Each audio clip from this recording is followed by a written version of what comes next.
Welcome to my channel SK knowledge class. दोस्तों आज के इस वीडियो में आपको बताऊंगा बेलन का आयतन ज्ञात करने। तो वीडियो को पूरा लास्ट तक देखिएगा।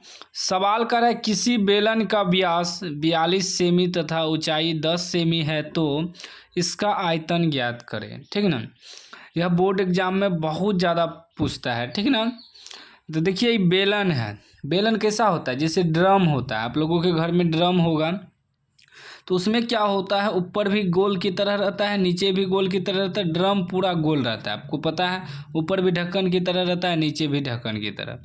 तो बेलन में क्या होता है, बेलन में बीचों बीच जो होता है इसे ऊंचाई कहते हैं, एस से सूचित करते हैं। ठीक है ना, उसके बाद यहाँ से यहाँ तक होता है त्रिज्या। ठीक ना, त्रिज्या, और त्रिज्या को आर से सूचित करते हैं।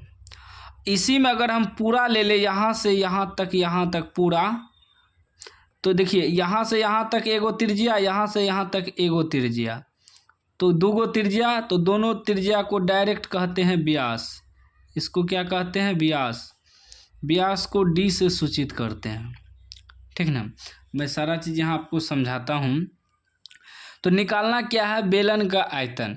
तो बेलन का आयतन का जो सूत्र होता है, बेलन का आयतन बराबर होता है पाई आर स्क्वायर एच, सूत्र होता है।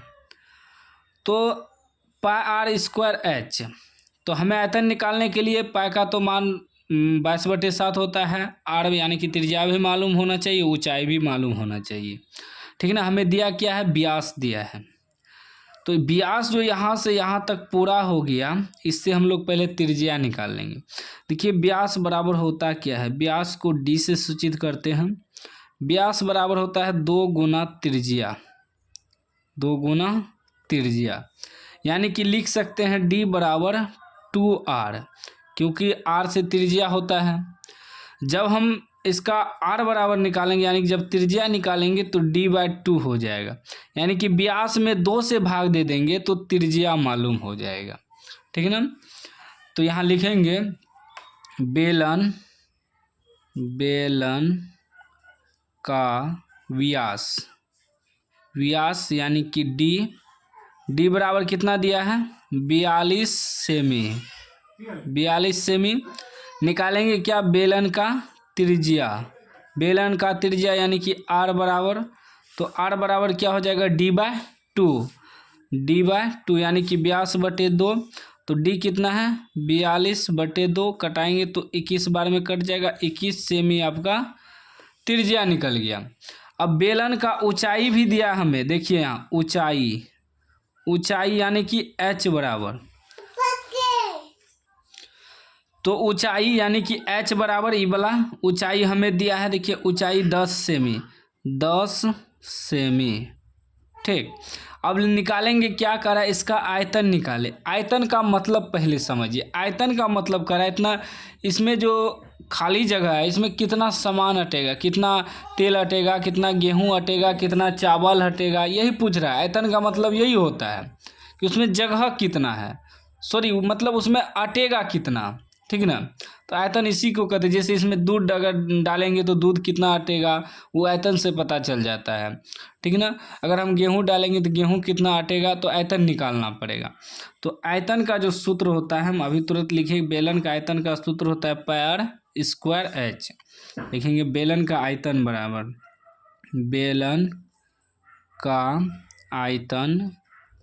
आयतन बराबर सूत्र होता है पाई आर स्क्वायर एच। ठीक है ना, तो पाई का मान 22/7 रखेंगे, आर स्क्वायर यानी कि r गुना r, त्रिज्या गुना त्रिज्या, तो त्रिज्या हमें निकला 21, तो 2 बार लिख देंगे, 21 गुना h कितना है, 10, कटाइए तो 7 × 21 क्या हो गया, 22 गुना 10 × 30 गुना 21। अब टोटल को गुना करना है, टोटल को गुना कर देते हैं। यहाँ देखिए 0 उतार देते हैं, 2 × 6 के 6, 2 × 6 और गुना 21। ठीक ना, अब फिर करेंगे गुना, पहले गुना होगा 1 से गुना करेंगे 0, 6 एका 6, 6 एका 6, ठीक है ना।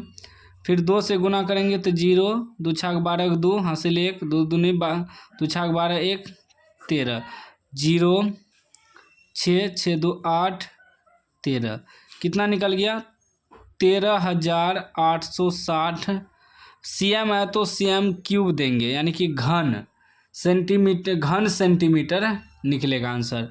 13,860 घन सेंटीमीटर सीएम क्यूब दे सकते हैं, ये आंसर हो गया। क्योंकि देखिए आयतन जब भी होता है क्यूब में होता है, घन में होता है, ठीक है ना। तो बेलन का आयतन आपका इतना निकल गया। तो आयतन इसी प्रकार निकालना है बेलन का, ठीक है ना। सूत्र आप लोग नोट कर लीजिएगा, सवाल आसानी से बन जाएगा।